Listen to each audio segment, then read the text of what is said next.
माहितीये? आपलं कॉन्ट्रॅक्ट तुमच्या आणि माझ्यामधलं.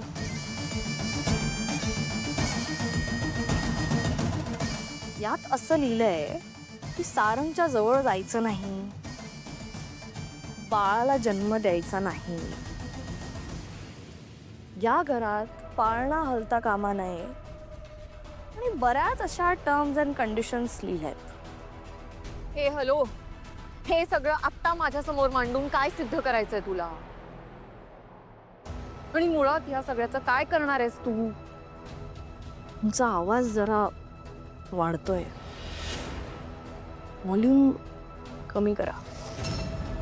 कारण मला जर काही झालं ना तर तिलोत्तमा मेंद्रे समोर तुमचं भांड फोडून टाकेन मी. I C. ब्लॅकमेल करतेस? असं वाटतंय का? ब्लॅकमेलच समजा. आणि कसं आहे, कंट्रोल कधीही आपल्या हातात असलेलाच बरा. म्हणून म्हटलं गोष्टी जरा ताब्यात घ्याव्या. जास्त हवेत जाऊ नकोस, लिमिट मध्ये राहा. या घरात माझ्या विरोधात जाऊन तुला तुझं स्थान निर्माण नाही करता येणार. ते पुढचं पुढे बघू.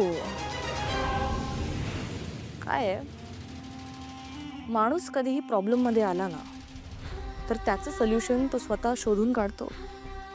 It's not a big deal.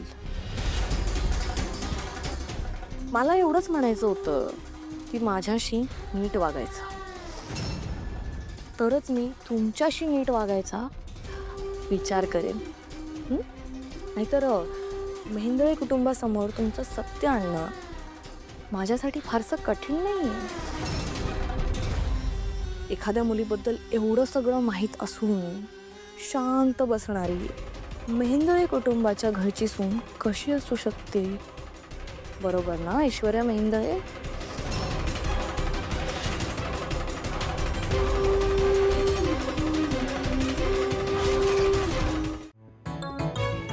झालं?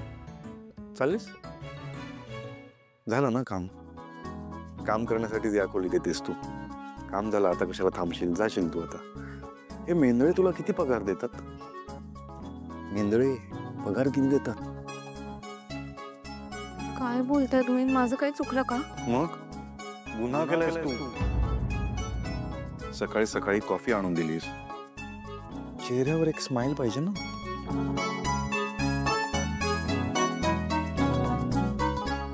सॉरी. चक्कर येते? नाही. Good morning. मी ते कामाच्या गडबडीत. मला नको विसरू.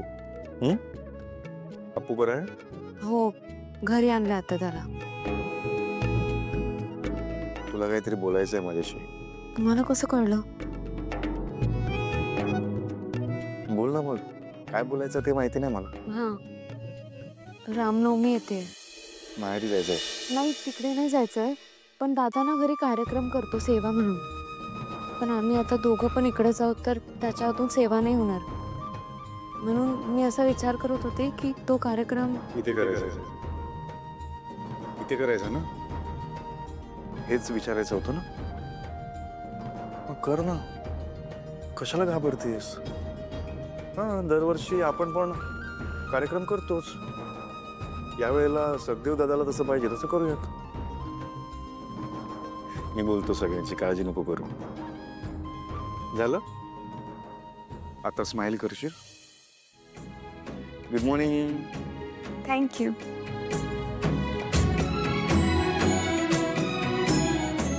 येते मी.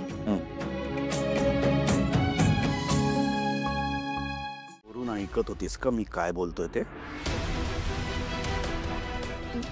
मुद्दाम ऐकायला म्हणून आले नव्हते.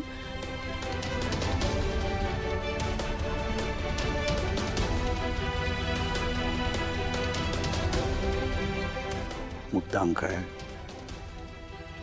मुद्दाम ऐकलं, चुकून कानावर पडलं नाही असं काय करायचं? कानावर पडलं ना तरी विसरून जायचं. कळलं? पण कानावर पडलो. तेच विचारतो ना, काय कानावर पडलं तुझ्या? जे काय पडलंय ना ते एका कानाने ऐकायचं, दुसऱ्या कानाने सोडून द्यायचं. कळतं का आपल्याला ह्यातलं काही? तसंही बिझनेस मॅटर आहे. तुला काय कळणार त्यातलं? बिझनेसचं काही कळत नसलं तरी तुम्ही काय बोलत होतात हे कळलं. तेच विचारतो ना, काय कानावर पडलं तुझ्या? चोरून ऐकतेस का मी काय बोलतो ते? मी तुझ्या कामात ढवळाढवळ करतो का? तू केर लादी कचरा करतेस, मी तुला सांगायला येतो हे असं नको करू, असं कर असं कर असं सांगायला येतो का मी? कर ना, घरकाम काय करतेस ना, शोभत तुला.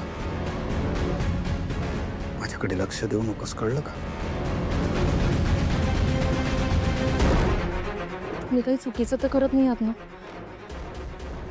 नाही म्हणजे आधीच आईंचा सारंगवर विश्वास आहे तुमच्यापेक्षा जास्त. बस.